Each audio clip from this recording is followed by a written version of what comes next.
In my spare time, I like to do some exercise or practice some tricks on my skateboard.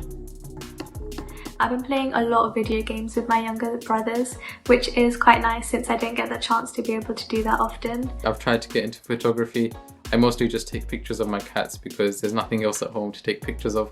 I've taken up radio broadcasting.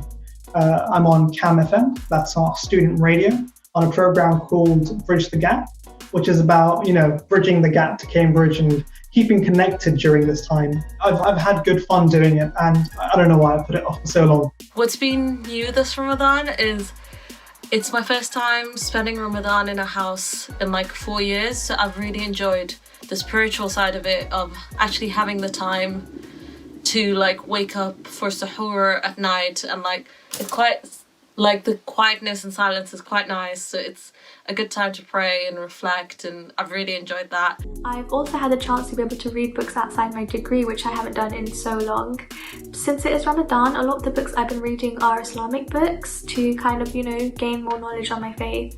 ISOC have also been hosting webinars, which have been really useful, and they've also just given me something to look forward to every week. I really wanted to reflect on what is going on around us and what is going on across the globe, in the world, in the context of Ramadan and you being university students. As most of us staying in Cambridge had to continue with our research from homes and from labs, for those of us who are working on the gene sequencing, vaccine development or modeling and simulations, it meant planning our days around Ramadan was a bit more challenging than before. I've taken this Ramadan to try new recipes and to learn new ways to cook. Cooking for me is a great way to de-stress and take my mind off all the exam and revision. The other day, I was in supervision and my brother, he didn't know. He decided to walk into my room without his top on.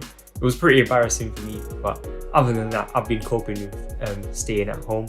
I shaved my hair off because I got really bored once. I heard a lot of people have been doing the same thing. I have a big family who I don't see that often because I'm either at university or if not, I'm just really busy with work and life. So it's kind of nice that lockdown has essentially forced me to spend that quality time with them. I'm currently staying with a friend at their house in Cambridgeshire. I cooked for them kosheri, which is a dish from back home in Egypt.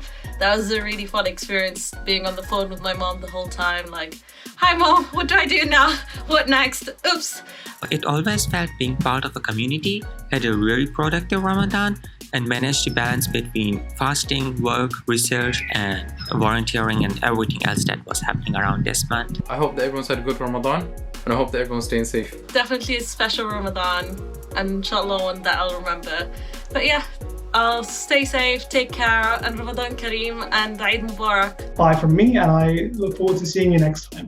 I hope that you are safe wherever you are, whether you are alone this Ramadan or whether you're with family. Stay safe, guys. Eid Mubarak everyone wherever you are. Hope you have a joyous Eid with your friends and family. I hope you guys are also having a good Ramadan and staying safe and healthy.